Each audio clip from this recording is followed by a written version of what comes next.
Point P क्या है, तो स्क्रीन पे कोई पॉइंट है, इस तरीके से स्क्रीन रहा होगा, जैसे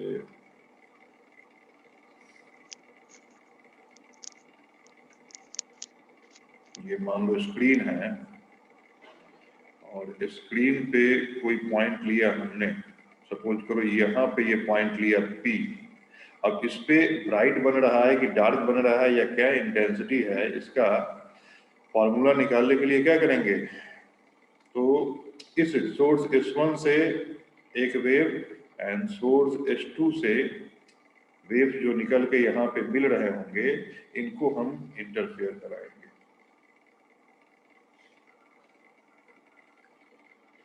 सपोज किया जाए इससे एक वेव इस तरीके से निकल के जा रहा है और इससे जो वेव है इस तरीके से निकल के यहाँ जा रहा है।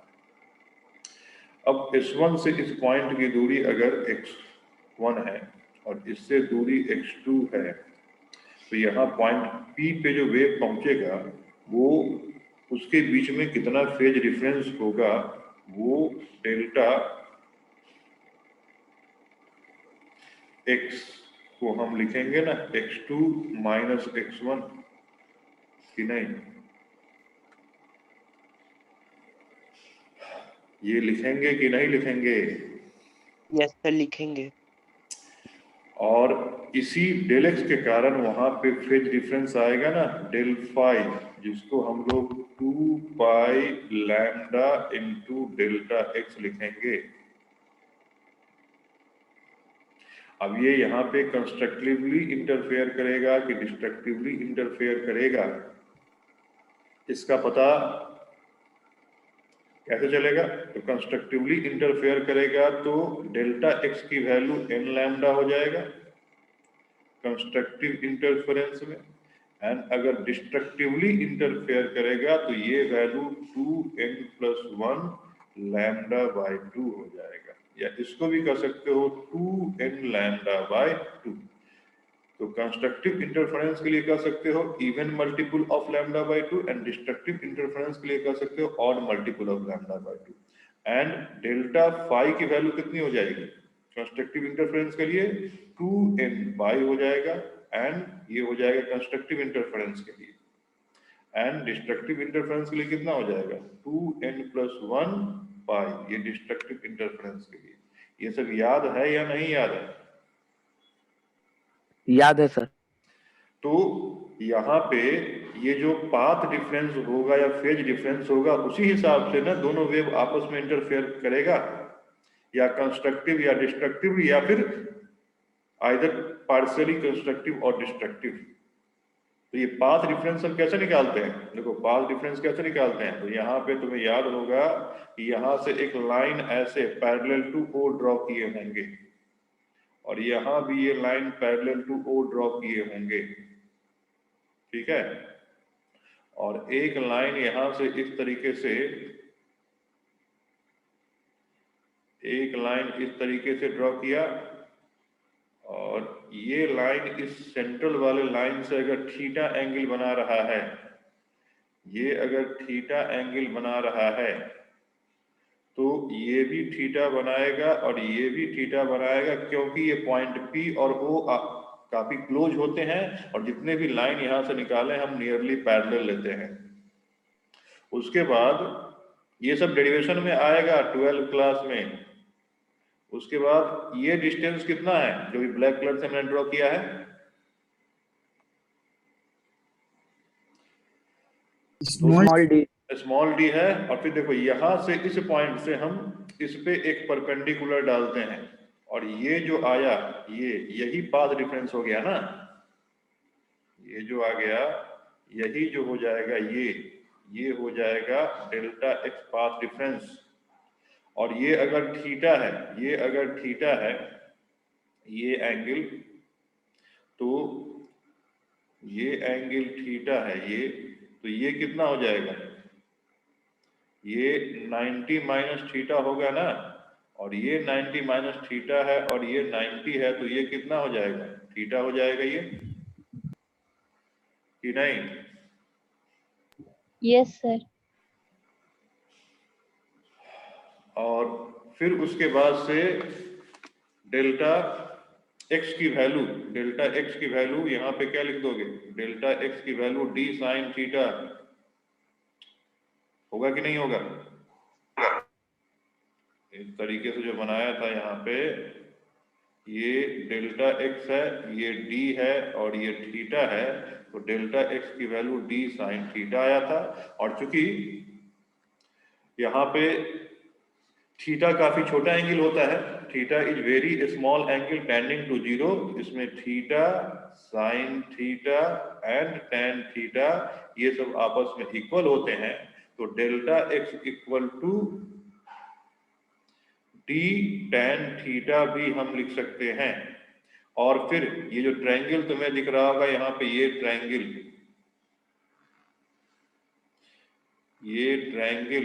अब यही OPY है ना, और ये एंगल कितना है, थीटा है, और ये डिस्टेंस कितना है, d है, तो इसमें tan थीटा कितना लिखोगे, delta x equal to tan theta की वैल्यू कितना लिख दोगे, y अपॉन कैपिटल D लिखोगे ना, y upon Yes. Capital D। तो यही सबसे इंपॉर्टेंट फॉर्मूला कि पाथ डिफरेंस जो हो जाएगा, दोनों फ्रिंज का जो डिस्टेंस है इनटू जो हम लोकेशन निकाल रहे हैं डिवाइडेड बाय ये बोर्ड और स्क्रीन के बीच का डिस्टेंस। ये पिछली बार निकाले थे, फिर से रिपीट कर रहे हैं ये। अब यही कंस्ट्रक्ट, मान लो कि पॉइंट P पे ब्राइट है या डार्क है, पॉइंट P पे ब्राइट है या डार्क है, तो ब्राइट कब होगा, ब्राइट फ्रिंज कब होगा,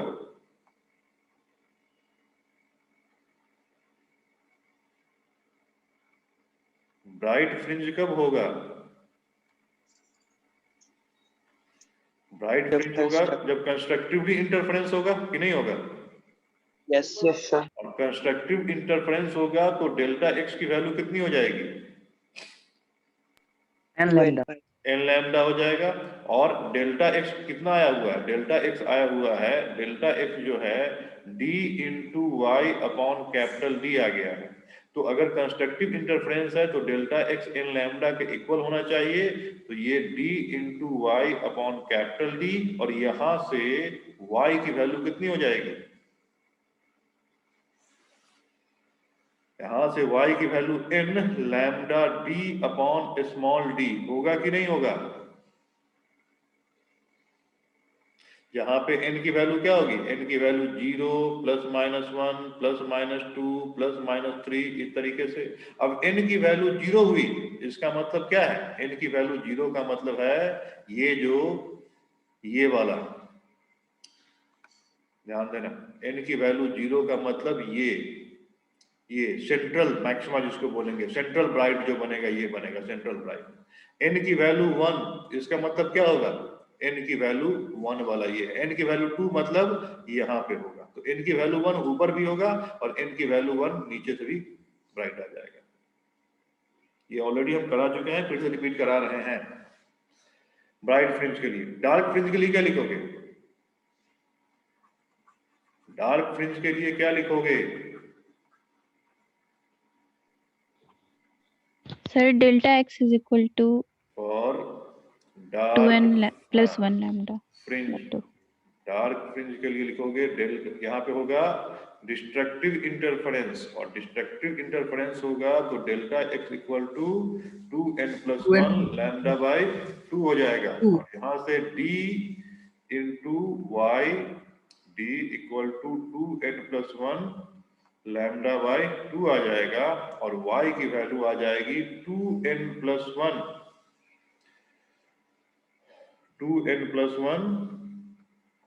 कितना, 2n प्लस ये lambda 2n plus 1 lambda d upon d ऐसे आएगी। अब यहाँ n इक्वल टू जब 0 डालोगे तो पहला डार्क मिलेगा, तो ये जो पोजीशन है, ये position, this is first dark, this is first dark, ये भी क्या है, फर्स्ट डार्क, ये भी फर्स्ट डार्क है। ये पोजीशन है, ये n इक्वल टू 2 पे सेकेंड डार्क, ये भी क्या होगा, n इक्वल टू 2 पे सेकेंड डार्क। यही टोटल कंप्लीट जो है ना, यंग डबल स्लिट में यही काम करना होता है कि सेंटर स्क्रीन का जो सेंटर है उस सेंटर से किसी पर्टिकुलर पॉइंट पे डार्क है कि ब्राइट है, इसका पता कैसे लगाएंगे। और ये तुम देख रहे हो कि डार्क फ्रिंज और इसके बीच का जो विड्थ है, इसका विड्थ, ये जो विड्थ है W, ये कितना है निकालना है। हटाएं इसको। Yes sir. ये सब हम पिछली Yes, क्लास में sir. करा चुके थे, ये सब पिछली क्लास में करा चुके थे। और देखो यहीं पे उसका फिर फर्दर फिगर बना हुआ है। ये जो फिगर बना हुआ है ना यहाँ पे, ये फिगर देख सकते हो, या फिर ये फिगर देख सकते हो। यहाँ पे ये फिगर देख सकते हो। ये n इक्वल टू 0 पे क्या आ गया, सेंट्रल ब्राइट आ गया। फॉर्मूला वही होगा, कौन सा, yn है ना, कंस्ट्रक्टिव इंटरफेरेंस के लिए या ब्राइट के लिए। ब्राइट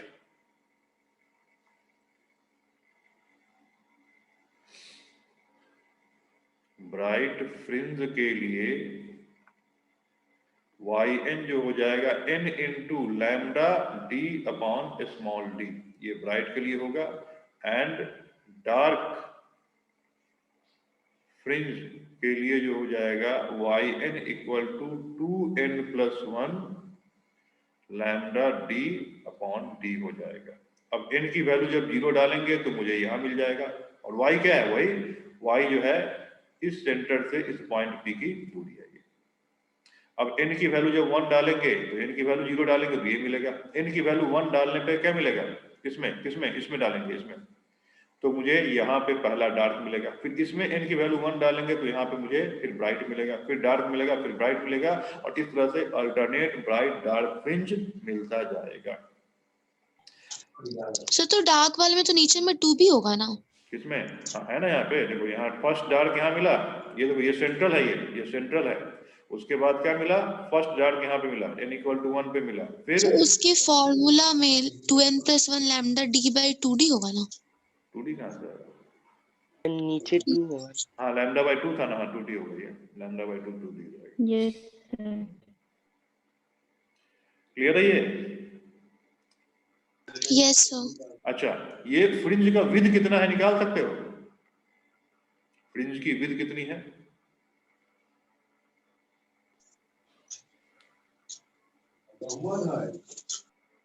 कोई पर्टिकुलर n डाल के डिफरेंस निकाल। हाँ, तो अगर जैसे ब्राइट फ्रिंज विड्थ ऑफ मान लो मुझे ब्राइट फ्रिंज निकालना है, ब्राइट फ्रिंज निकालना है, तो हम क्या करेंगे, दो फ्रिंज जैसे कि y2 माइनस y1 कर देंगे, दो अल्टरनेटिव का डिफरेंस निकाल लेंगे, या फिर y3 माइनस y2 निकाल लेंगे, या फिर y4 माइनस y3 ऐसे निकाल लेंगे। किसमें, ये जो yn equal to n lambda d upon small d था, इसमें डाल के। जैसे मुझे दो इसका ये विड्थ निकालना है, ये विड्थ निकालना है, चाहे ये विड्थ निकालना है, चाहे ये विड्थ निकालना है, चाहे ये विड्थ निकालना है, तो कितना आएगा। या फिर in general yn plus 1 minus yn निकालेंगे तो कितना आएगा ये।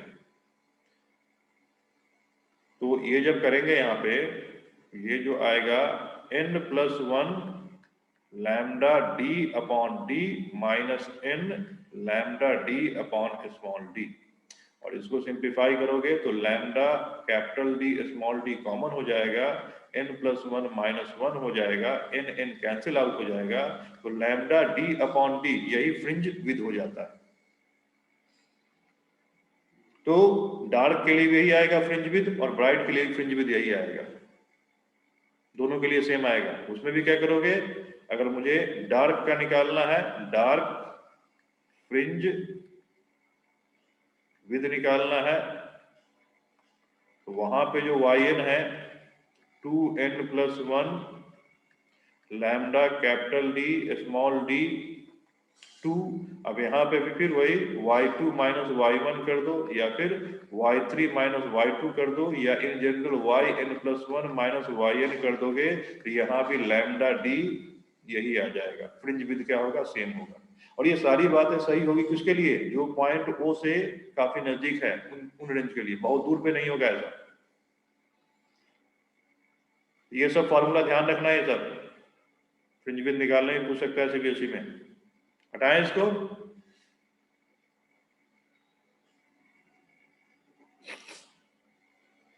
इसको हटाया जाए? Yes, sir. ओके, तो यही यंग डबल स्लिट एक्सपेरिमेंट। अब इसी को हम दूसरे मेथड से ही प्रूव कर सकते हैं, लेकिन वो बाद में। अब इसमें कुछ क्वेश्चन कर लिए जाए पहले, इसी पे हम इसको दूसरे तरीके से प्रूव करेंगे, बट इससे पहले कुछ क्वेश्चन कर लिया जाए। क्वेश्चन दिख रहा है सब लोगों को?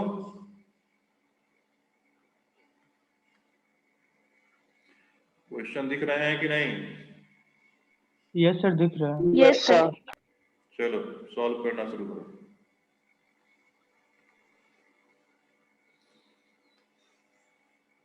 बोलो इसका आंसर।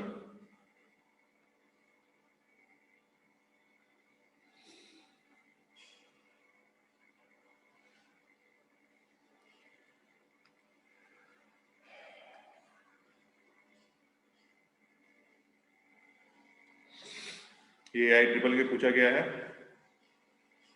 सब लोग आंसर बोलेंगे। To demonstrate the phenomenon of interference, we require two sources which emit radiation of nearly same frequency, the same frequency, different wavelength. उसके बाद क्या है? The same frequency and having a definite phase relation. क्या होगा इसमें से?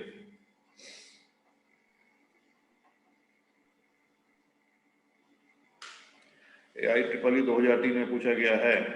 Okay, आस्था का सही है, विपुल का सही है, आकांक्षा का सही है,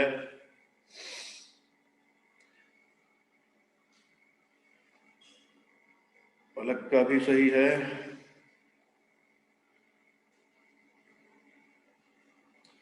जल्दी जल्दी सब लोग करेंगे।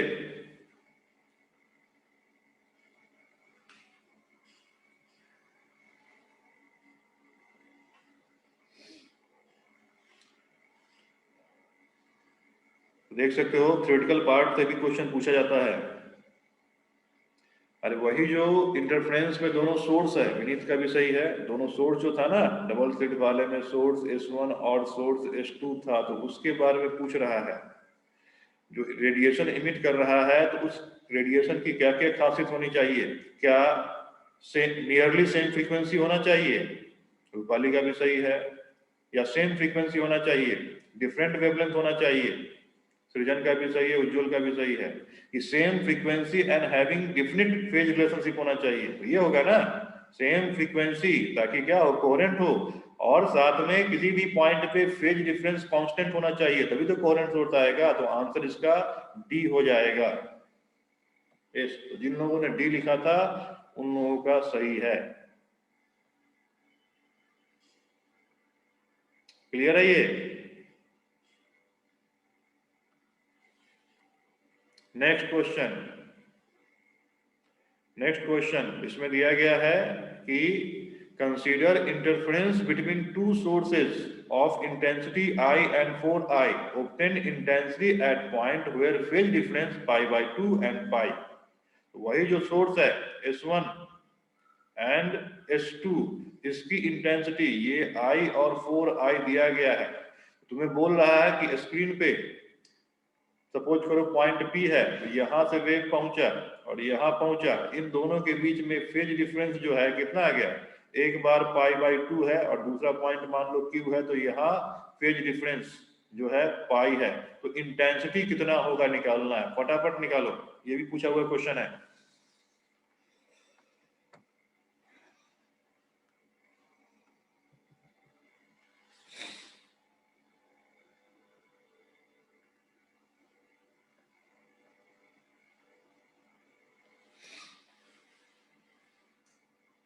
कौन सा फॉर्मूला लगेगा इसमें?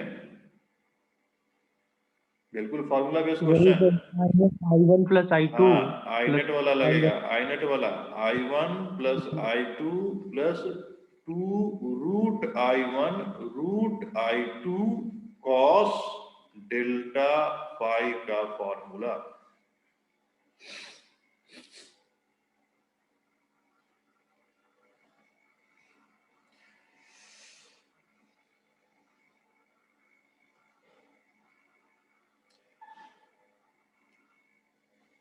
पहले वाले का कितना आ गया? चलो तो क्या लिखे हो? हर्ट्ज 51 लिखे हो कि 5i लिखे हो? सर 5i है। ओके, नहीं हर्ट्ज से पूछ रहे हैं। ठीक है, जिन लोगों का फर्स्ट का 5i है वो सही है, फर्स्ट का 5i सही है, सेकंड का सर भेजे हैं साथ में ही। ठीक है, सही है। तब देखो आसान क्वेश्चन है, काफी आसान क्वेश्चन। क्या करोगे, यहाँ पे i डालोगे, यहाँ पे 4i डालोगे, +2 लिखोगे, यहाँ पे i और यहाँ पे 4i, और यहाँ cos एक बार π/2 डाला जाएगा और एक बार cos π डाला जाएगा। cos π तो हो जाता, π/2 0 हो जाता है, तो पहले वाले केस में ये टर्म 0 हो गया, तो पहला वाला जो है वो तो 5i हो जाएगा, और दूसरा वाला कितना हो जाएगा, दूसरा वाला 5i, और cos π की वैल्यू कितनी होती है, -1 हो जाती है। तो ये 2 इंटू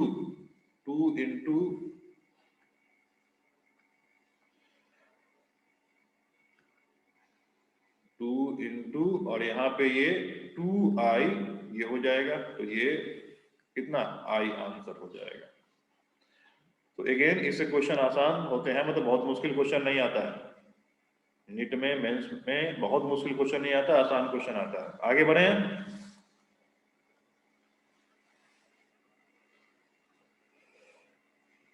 चलो नेक्स्ट देखा जाए।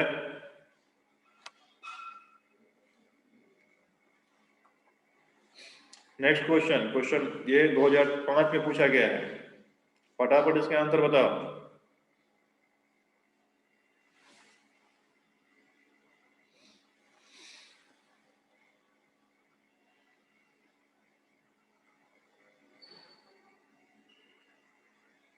ये सही है, आकाश का सही है, आस्था का सही है।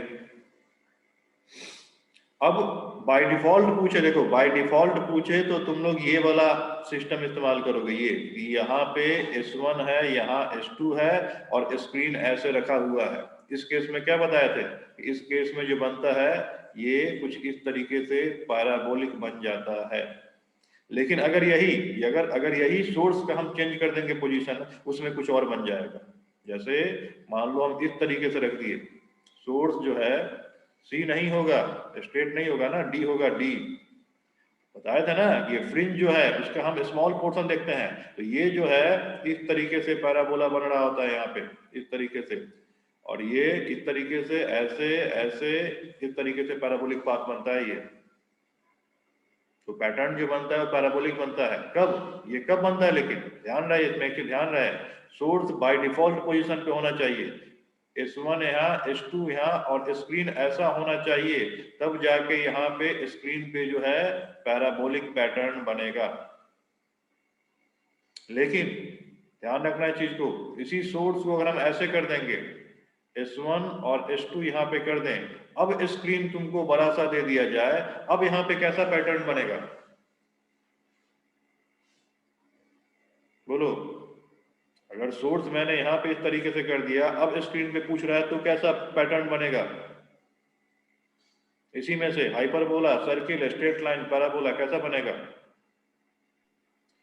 हाँ, पहले ये जो क्वेश्चन है, इस क्वेश्चन का आंसर तो पैराबोला हो जाएगा, लेकिन ये बाय डिफॉल्ट सेटिंग है। कौन सा सेटिंग, जिसमें ये जो सोर्स है, सोर्स ये इसका ज्वाइनिंग लाइन जो है, सोर्स का ज्वाइनिंग लाइन स्क्रीन पे क्या है, परपेंडिकुलर है। लेकिन अगर सोर्स का ज्वाइनिंग लाइन स्क्रीन के प्लेन के पैरेलल हो जाए, उस केस में क्या बनेगा, पैराबोला। लेकिन अगर ये परपेंडिकुलर आ जाए, उस केस में पैराबोला नहीं बनेगा। बता सकते हो क्या बनेगा इस केस में,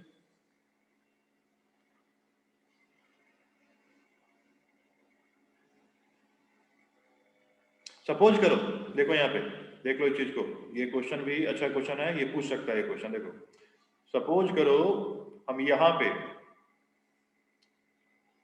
दो सोर्स ले रहे हैं, स्ट्रेट देख लो स्ट्रेट लाइन नहीं बनेगा, स्ट्रेट लाइन नहीं बनेगा। देखो यहाँ पे, यहाँ से हम S1 और S2 से दो वेव्स ले रहे हैं, ध्यान देखना इसमें, ऐसे क्वेश्चन वेरिएशन दे सकता है वो। यहाँ से हम एक वेव ऐसा ले लिया और एक वेव ऐसा ले लिए पॉइंट P पे, और ये कितना एंगल पे है, तो ये नियरली कितना, थीटा, क्योंकि नजदीक होता तो नियरली थीटा एंगल पे। अब मान लो कि यहाँ पे क्या बना रहा है, यहाँ पे ये ब्राइट पैटर्न बना रहा है।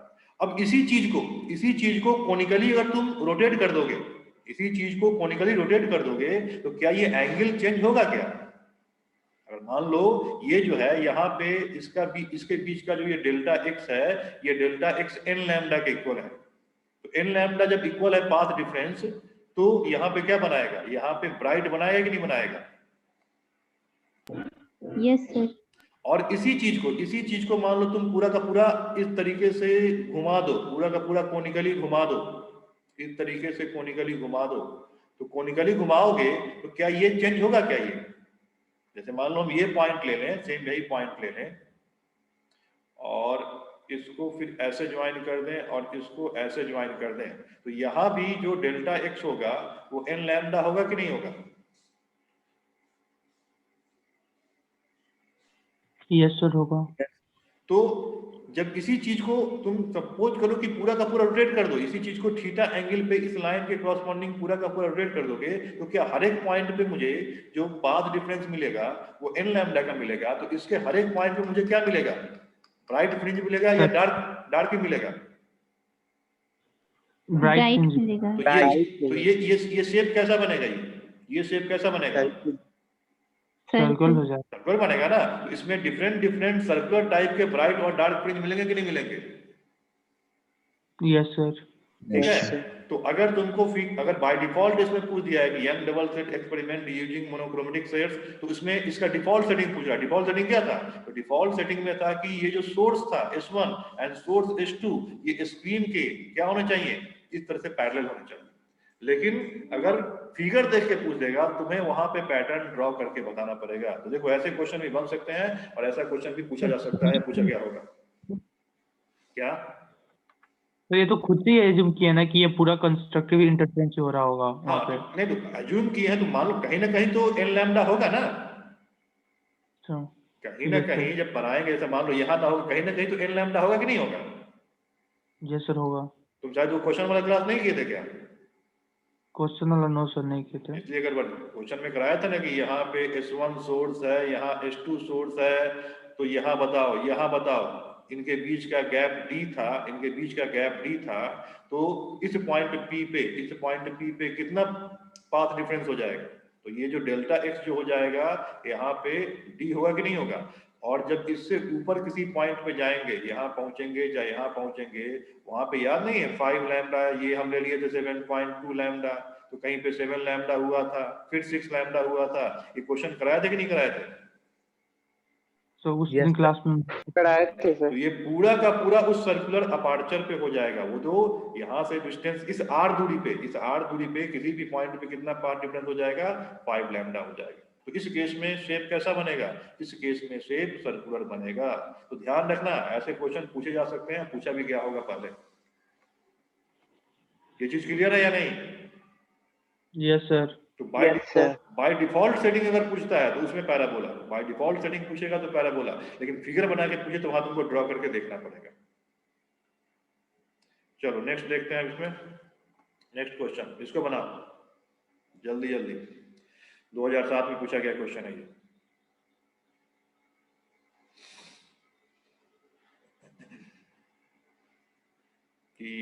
In a young double slit experiment, the intensity at point where path difference दिया गया है lambda by 5, lambda being the wavelength, is I naught denote the maximum intensity, then I upon I naught कितना होगा?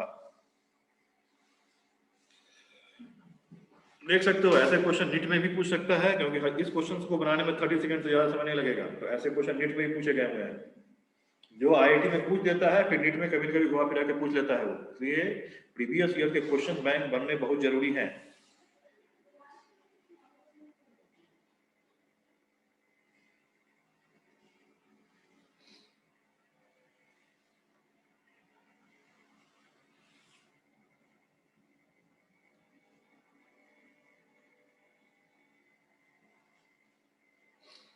ठीक है, hertz का सही है, उज्ज्वल का भी सही है।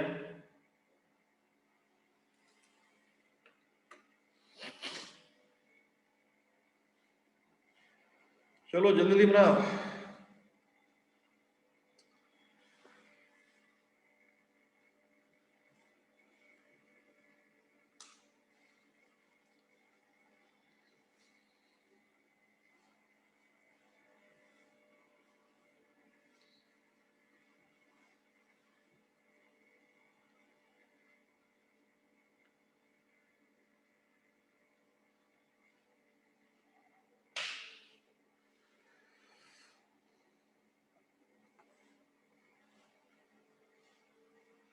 विनीत का भी सही है।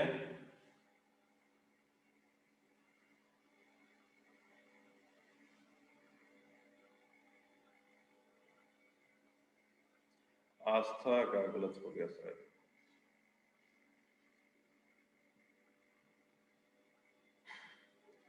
आकाश का भी गलत हो गया।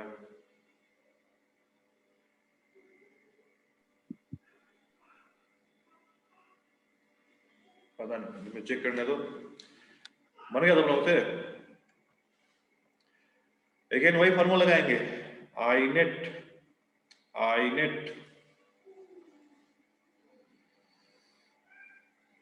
Equal to I1 plus I2 plus 2√I1 I2 cos कितना दिया गया है, डेल्टा फाई। ये तब जब S1 की इंटेंसिटी I1 और S2 की इंटेंसिटी I2 हो जाए। ठीक है, चेक कर लो। और यही I net equal to 4I not आ जाता है, 4I not, 4I simply 4I कर लो, 4I आ जाता है। Cos square delta phi by 2 आता है when I1 equal to I2 equal to I आ जाए, मतलब दोनों सोर्स की इंटेंसिटी सेम हो जाए। ठीक है, अब यहां पे क्या बोल रहा है, in Young double slit experiment the intensity at point. अब देखो, अगर तुम्हें अलग अलग इंटेंसिटी ना दिया जाए, तुम्हें सोर्स की अलग अलग इंटेंसिटी ना दी जाए, तो तुम डिफॉल्ट सेटिंग को लेके चलोगे कि यहाँ की इंटेंसिटी भी आई होगी और ये इंटेंसिटी भी आई होगी। क्या यहाँ पे दोनों सोर्स की अलग अलग इंटेंसिटी दी गई है ना? दिया गया है कि in a Young double slit experiment the intensity at point where path difference कितना है। अब मान लो यहाँ कोई पॉइंट P दिया गया है और इसी पे पाथ डिफरेंस डेल्टा x जो दिया गया है वो लैम्डा बाई 6 दिया गया है।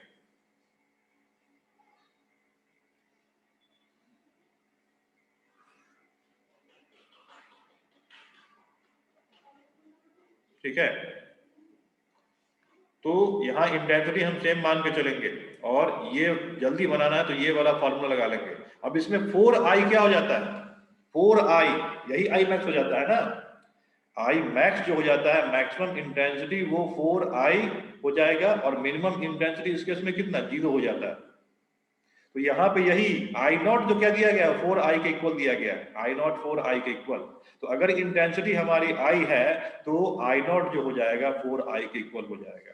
तो और हमें यहाँ पे डेल्टा x दिया गया है, तो डेल्टा x दिया गया है और क्वेश्चन में क्या चाहिए, डेल्टा फाई चाहिए। तो डेल्टा फाई कैसे निकालते हैं, डेल्टा x दिया गया है तो डेल्टा फाई कैसे निकालेंगे, तो delta phi equal to 2 pi lambda into delta x लिख लेते हैं